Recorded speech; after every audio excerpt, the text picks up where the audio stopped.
दोस्तों, news channels, websites and newspaper में share market data की बात की जाती है तो FII and DII one of the most common term है जो हमें देखने और सुनने को मिलती है। FII होता है foreign institutional investors and DII होता है डोमेस्टिक इंस्टीट्यूशनल इन्वेस्टर्स।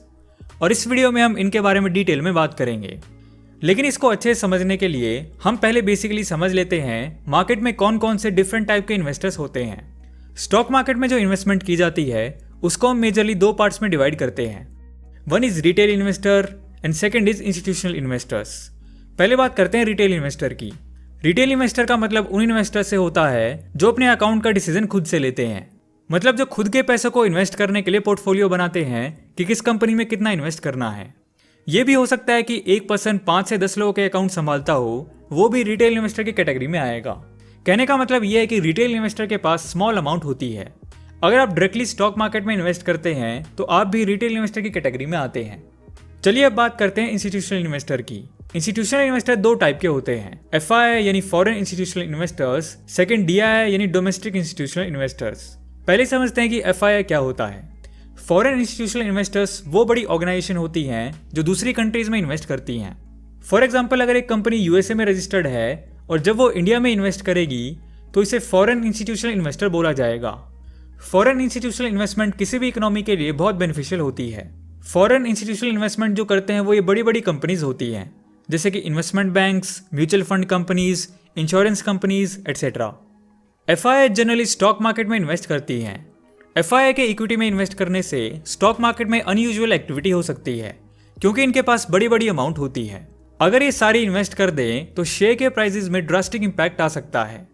और अगर कंपनी की मेजर होल्डिंग इनके पास चली जाए, यानी कि मोर देन 51%, तो इन FII के हाथ में डोमेस्टिक कंपनी का कंट्रोल जा सकता है। इस चीज को अवॉइड करने के लिए इस पर रूल्स एंड रेगुलेशंस बनी होती हैं कि FII किसी कंपनी में कितना इन्वेस्ट कर सकती है। सेबी यानी security exchange board of India के रेगुलेशंस के अकॉर्डिंग इंडिया में FII किसी कंपनी में उसकी पेड अप कैपिटल का मैक्सिमम 24% तक ही इन्वेस्ट कर सकती है। बट अगर शेयर होल्डर की अप्रूवल मिल जाती है तो FII किसी कंपनी की पेड अप कैपिटल का 30% तक भी होल्ड कर सकती हैं। चलिए अब बात करते हैं डोमेस्टिक इंस्टीट्यूशनल इन्वेस्टर्स की। डोमेस्टिक इंस्टीट्यूशनल इन्वेस्टर्स वो होते हैं जो अपनी ही कंट्री की कंपनीज में इन्वेस्ट करते हैं।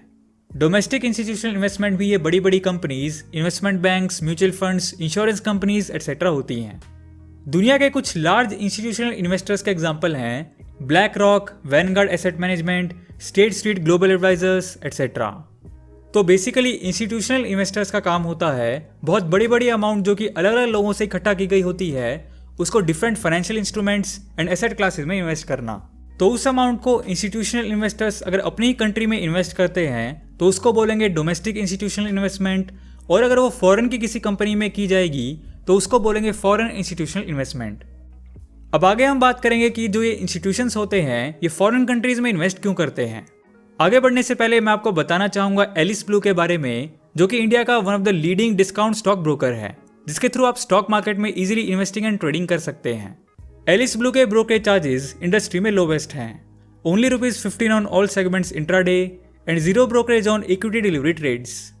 एलिस ब्लू में आप फ्री डीमैट अकाउंट ओपन करा सकते हैं और इन्वेस्टिंग के साथ साथ आप रेफरल इनकम से भी अर्न कर सकते हैं। एलिस ब्लू ने इंडस्ट्री का पहला 2 साइडेड रेफरल प्रोग्राम लॉन्च किया है, जिसमें एवरी सक्सेसफुल रेफरल पे आपको ₹500 प्लस 10% ब्रोकरेज कैशबैक मिलेगा फॉर 30 डेज, और आपके रेफरल की ब्रोकरेज का 10% लाइफ टाइम कमीशन भी मिलेगा। एलिस ब्लू में आपको एल्गो प्रोडक्ट्स क्रिएट करने के लिए फ्री API का एक्सेस भी मिलता है, और एलिस ब्लू के ट्रेड स्कूल के साथ आप बेसिक लर्निंग करके अपनी investing and trading journey start कर सकते हैं। तो एलिस ब्लू में अकाउंट ओपन करने के लिए आप डिस्क्रिप्शन बॉक्स में दिए गए लिंक पे विजिट कर सकते हैं। चलिए अब समझते हैं कि इंस्टीट्यूशंस फॉरेन कंट्रीज में इन्वेस्ट क्यों करते हैं। इसको एक एग्जांपल से समझते हैं। मान लेते हैं ये 3 लोग हैं, A, B and C। A एक ऐसा बंदा है जो ग्रो करना चाहता है और उसके लिए काम भी कर रहा है। B भी ग्रो करना चाहता है, वो बस सपने देखता रहता है कि वो कुछ बड़ा करेगा, बट उसके लिए कुछ एक्शन नहीं ले रहा। C जो है वो ऑलरेडी ग्रो कर चुका है, अब वो कैजुअली काम को करता है क्योंकि अब उसको बहुत ज़्यादा काम करने की नीड नहीं है। तो अगर आपके पास ये तीनों लोग आए और बोलें कि इनको कुछ पैसे चाहिए अपने बिजनेस में लगाने के लिए, और बिजनेस से जो इनकम होगी वो उसमें से आपको कुछ हिस्सा भी देंगे। अब आप सोचिए आप किसको पैसा देना प्रेफर करेंगे। ऑब्वियसली आप A को पैसा देना प्रेफर करेंगे क्योंकि बी तो ग्रोथ में इंटरेस्टेड ही नहीं है, तो आप उसको पैसे दे के कमाना तो दूर बल्कि अपने पैसों को रिस्क में डाल दोगे। और सी का काम तो अच्छा चल ही रहा है, इसके पास आपके पैसे सेफ तो रहेंगे, बट सी अपनी और आपकी इनकम को इंक्रीज करने के लिए एक्स्ट्रा एफर्ट नहीं करेगा, जबकि ये ग्रो करना भी चाहता है और उसके लिए एक्शंस भी ले रहा है। तो आपको उसके ऊपर ज्यादा कॉन्फिडेंस होगा और ए से ज्यादा रिटर्न्स आने के चांसेस होंगे। ऐसे ही कंट्रीज के केस में होता है। एफआईआई जनरली डेवलपिंग कंट्रीज में इन्वेस्ट करने की अपॉर्चुनिटीज ढूंढती रहती हैं, ताकि जब वो ग्रो करेंगी तो उनके साथ साथ एफआईआई भी अच्छे रिटर्न्स कमा पाएं। चलिए अब बात करते हैं कि इंडियन स्टॉक मार्केट में आप एफआईआई एंड डीआई की ट्रेडिंग एक्टिविटी कैसे चेक कर सकते हो। तो डेली बेसिस पे एनएससी यानी नेशनल स्टॉक एक्सचेंज अपनी वेबसाइट पे एफआईआई की ट्रेडिंग एक्टिविटी पब्लिश करती रहती है। आप यहां पर जाकर इसको चेक कर सकते हो। चलिए अब देख लेते हैं कि एफआईआई और डीआईआई काम कैसे करती हैं।